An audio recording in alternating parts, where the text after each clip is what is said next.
So this is a student village in the middle of Bristow Square, the big, ugly, silly vanity project. Yeah, it was made like they built it kind of during like semester one, and it was kind of like marketed as a place where like students could meet safely during the pandemic, but it closed within 2 weeks of like operating. So it's just this big kind of wooden sort of mess, like reminder of what we were promised but we're not given, basically. Yeah, and sort of part of our like messaging for this occupation is that like, how can you afford this shit but like not a rent rebate for us? Yeah. So I guess firstly what we'd like to know is, what are your demands for your occupation? We're insisting on a 50% rent reduction for all residents of student halls. Essentially this year, you know, the university acted negligently, greedily and dishonestly. They told us that we essentially implied that we ought to come to campus and get student accommodation because a hybrid learning model would operate, and we'd need to be on campus for some in-person teaching. And for many, it transpired that their courses were entirely online, and yet they would still had to kind of shell out all of this money for the student accommodation they felt they didn't need. They felt was kind of sold to them on basically a fraudulent basis. And then on top of that, the what you pay for in student accommodation generally does not apply this year because of the pandemic, and they've also withdrawn services like cleaning and common rooms, and we're still being compelled to pay full rent.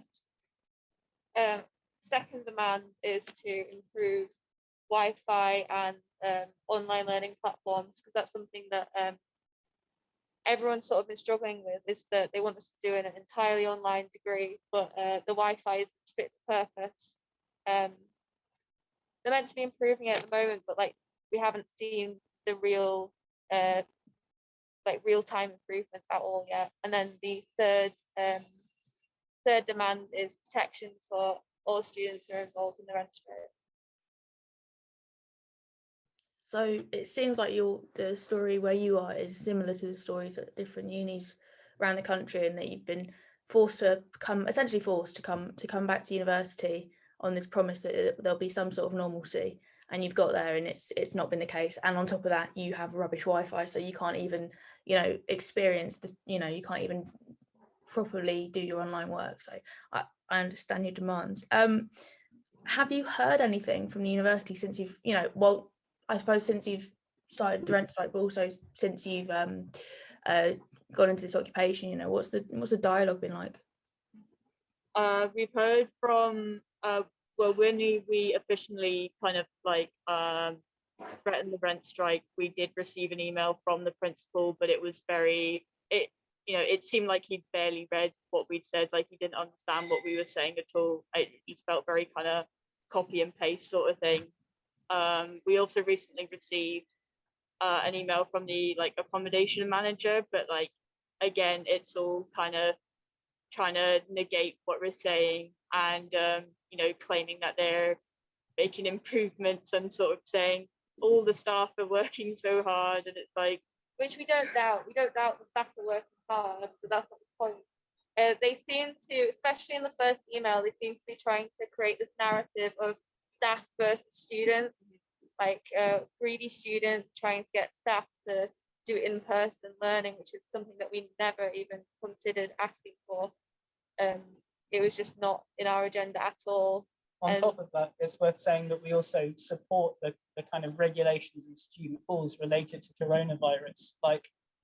Our experience is worse, but those measures are necessary. We just feel that they should be kind of compensated and materially recognized in some way, because otherwise all of the burden gets shifted onto us.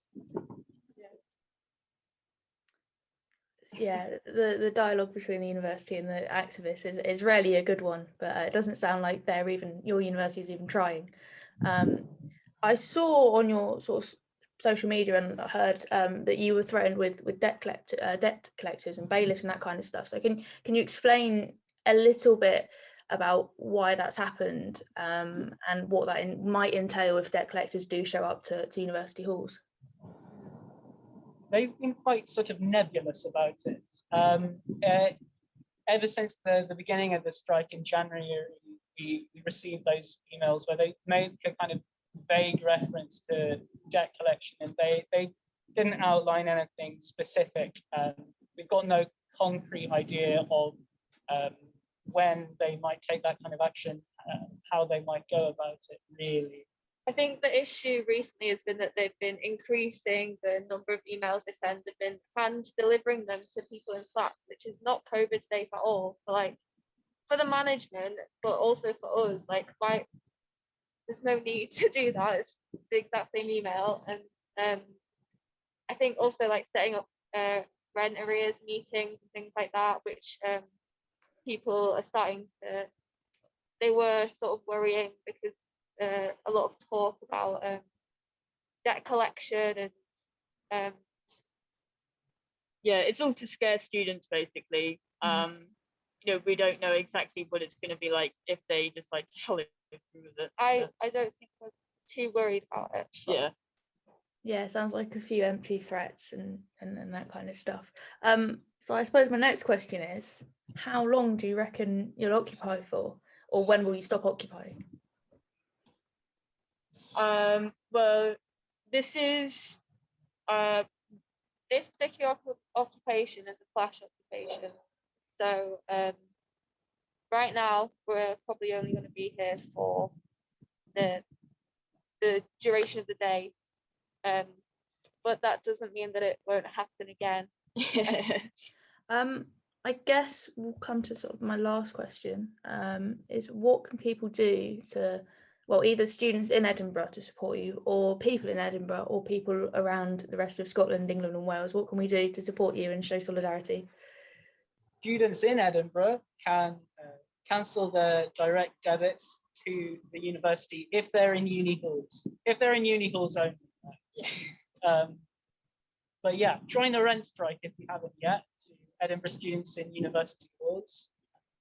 Yeah, we're also at Rent Justice Eddie on Twitter, Facebook and Instagram if people want to, sort of boost our campaign that way. Yeah, any sort of people talking about it means more pressure on the university. And we saw what happened in Manchester when the news got a hold of it and you guys got the rebate for the first semester. So yeah, it's very inspiring. It's precedent.